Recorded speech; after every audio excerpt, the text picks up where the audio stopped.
राजा तेल तेल भइल बावे लहंगा के भीतर। बारे तारा बहनी के गाल में छनावटा के लंड पेलो बा।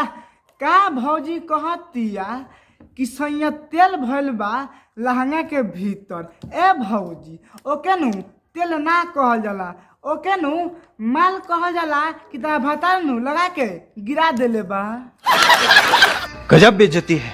यही नहीं, अभी और सुनिए। क्या हाल बा भाई? तो आज हम फिर से बात कर ले बानी भोजपुरी इंडस्ट्री के बारे में। तो भाई लोग वीडियो देखिएगा लास्ट तक देखम। ए वीडियो में नु बहुते मजा आई। तो वीडियो बना के एक ही मकसद बा आप सभी को हंसे और हंसाने के लिए, ना किसी के दिल को ठेस पहुंचाने के लिए।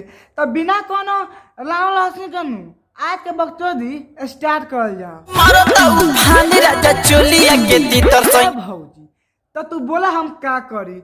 उ तोहर चोली बा, उफान मारता तो बोला हम का करी? ओमे मुंह लगा के पीली का। माधर अपना काम करना। म्यूजिक नहीं। तेल तेल भइल बावे लहंगा के भीतर राजा। अच्छा तहरा लहंगा के भीतर तेल हो गइल बा। तो ए भौजी तहर भतार ऐसे ना मारेलन का कि तहरा लहंगा के भीतर तेल हो गइल बा? तहर बात सुन कर हम ई लागता कि तहर भतार के नु ऐसे मतलब ना घुसेला, वैसे नु उ तेल लगा के मारता तो लहंगा के भीतर नु तहरा तेल हो गइल बा। अब का से बेटा देखावे ले थिएटर। अच्छा तहर भतार सबका से बेटर थिएटर देखावेला। तो ए भौजी अपन खोल के सो देखा देला का कि तू ऐसा कहत तारू। तार बात सुन के नु हमें लागता कि तार भतार खोल के आ देखा देता। गजब बेइज्जती है। मने झटपट करता रे राजा जी। तो लंड पे तारू जल्दी से खोलो आ जल्दी से मरवा के साइड लो। लहंगा के भीतर देला घुसाई का तहार लहंगा के भीतर घुसा देलक? ए भौजी तो फाट गेल होई। तनी बतावा तो घुसाला के बाद में का भइल? माले टप टप चुआता राजा जी। का कहलू भौजी?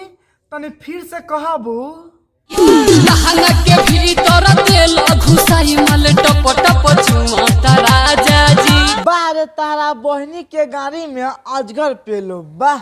का भौजी कहतिया कि लहंगा के भीतर देला घुसाई माल टप टप चुअता राजा जी।